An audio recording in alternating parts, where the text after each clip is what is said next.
Hello, my little ones. I wanted to do a family history video this week because Saturday is Pioneer Day. And you probably know why we members of the church celebrate Pioneer Day, but I'll tell you anyway. It's the day Brigham Young and everybody traveling with him in their wagon train made it into the Salt Lake Valley. And Brigham Young declared that this was the place that all of the members of the church would gather to and where the headquarters of the church would be. So happy Pioneer Day, everyone, on this coming Saturday. Today, we're going to talk about some of Grandpa's ancestors, some Cullimore ancestors, Alfred, Keetch, and Emily Harris.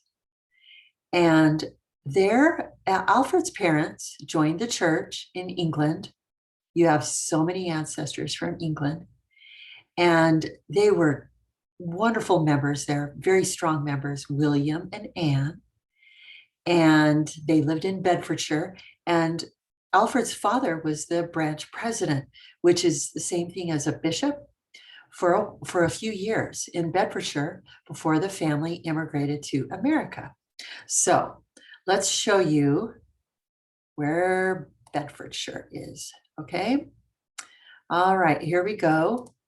Got our trusty Google map up here, and I'm going to zoom out. Come over here to England and look at all those hearts. You have so many ancestors from England. It's amazing. So here we go. This right here, I'm going to circle with my cursor, is the Bedfordshire area, and that's where Alfred was from. And I believe, let's see, we want to find Redditch. There we go, Redditch. That's where Emily was from. So the Alfred who lived in Bedfordshire, they immigrated to America first. And Emily, who lived over here in Redditch, they immigrated a few years later. And I'm going to tell you a little bit more about that in a minute. So when Alfred's parents, William and Anne, decided to immigrate to America in 1856, here's the thing. Most members of the church who immigrated came over here to America, and they traveled across, and somewhere over here in the Iowa, Illinois, Missouri, Nebraska area, they got outfitted with their covered wagons or their hand carts and traveled right on to Utah, which is over here. However, Alfred Keetch and his parents stayed in Nebraska for a few years. They had illness in their family.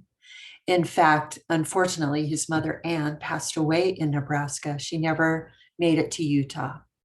So they were there working for a while and recovering from illness. And it turned out that not all of them immigrated over here to Utah at the same time. But Alfred immigrated, arrived in Utah in 1862.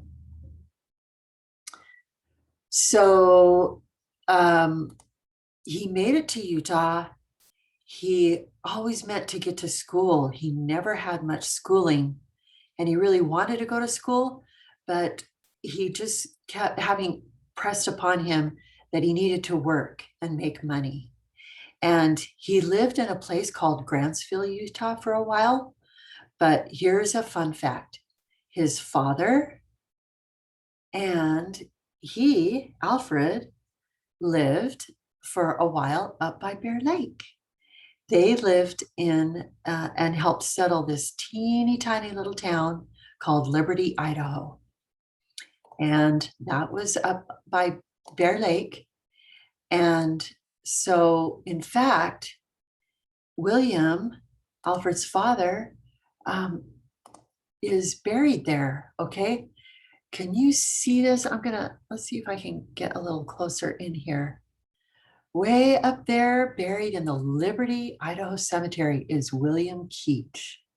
So maybe sometime when we head up to Bear Lake, maybe we could go to Liberty, Idaho and find his grave marker sometime. All right. Um, so Alfred was working away throughout Idaho and Utah and just felt compelled that he needed to make some good money.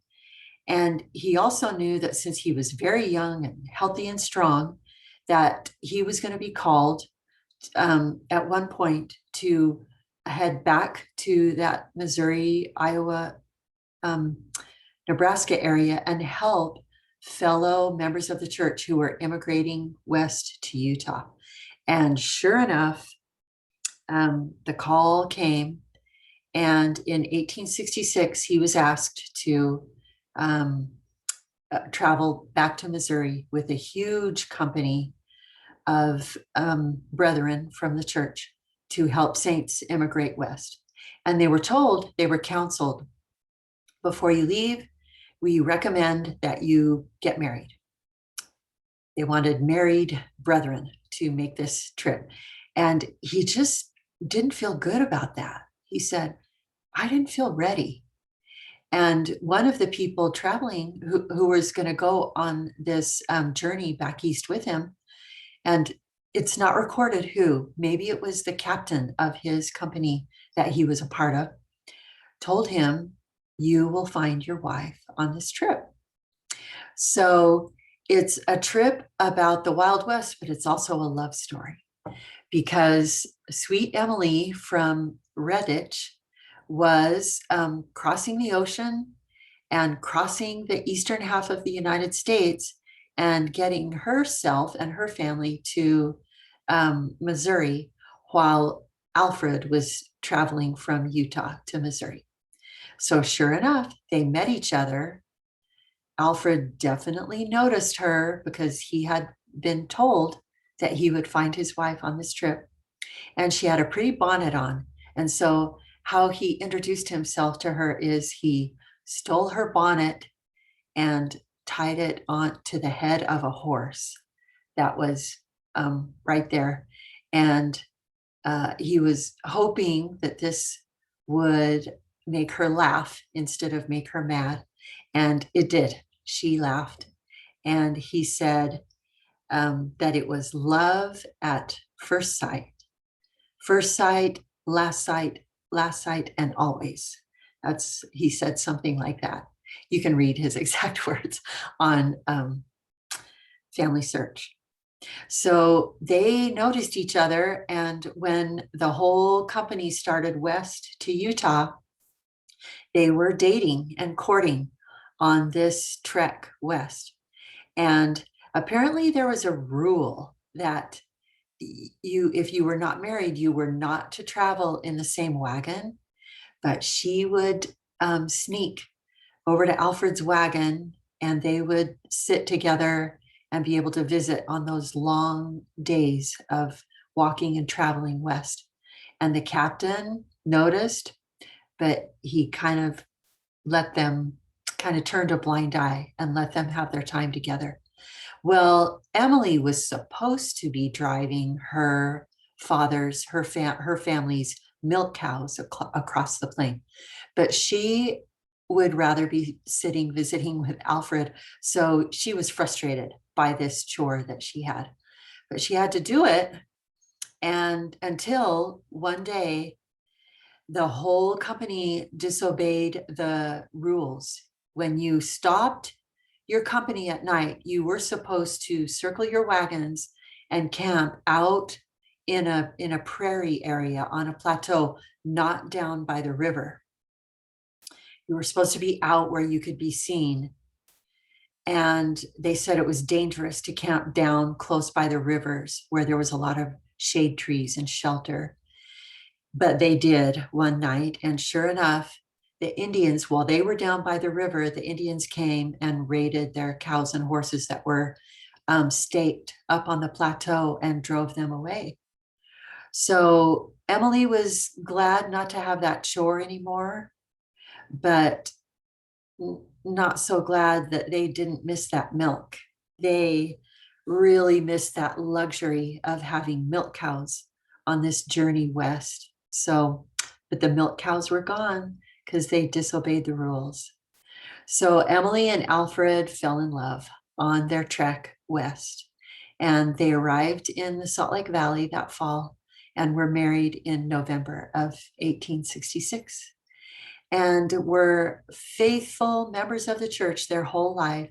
They were asked to settle in, just like many members of the church were. They were sent to settle a place in Nevada, and eventually ended up in Pleasant Grove. And you can find their grave markers in the Pleasant Grove Cemetery. And their daughter, Lizzie, married a Cullimore. And that's how the Keetch family connects in with the Cullimore family. And during their lives, their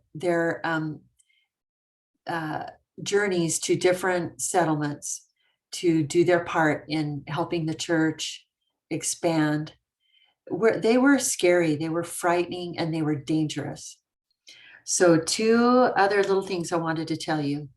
There were times when, you would have something about your covered wagon break down, or an ox would go lame, and Alfred would have to leave Emily alone with a baby or two just out in the desert, completely alone, with just the wagon and these little children. And she and he prayed fervently that she would be okay. And the Indians never did bother her. One time she heard the Indians, they were having a big powwow up over the mountain, and she could hear them yelling and singing.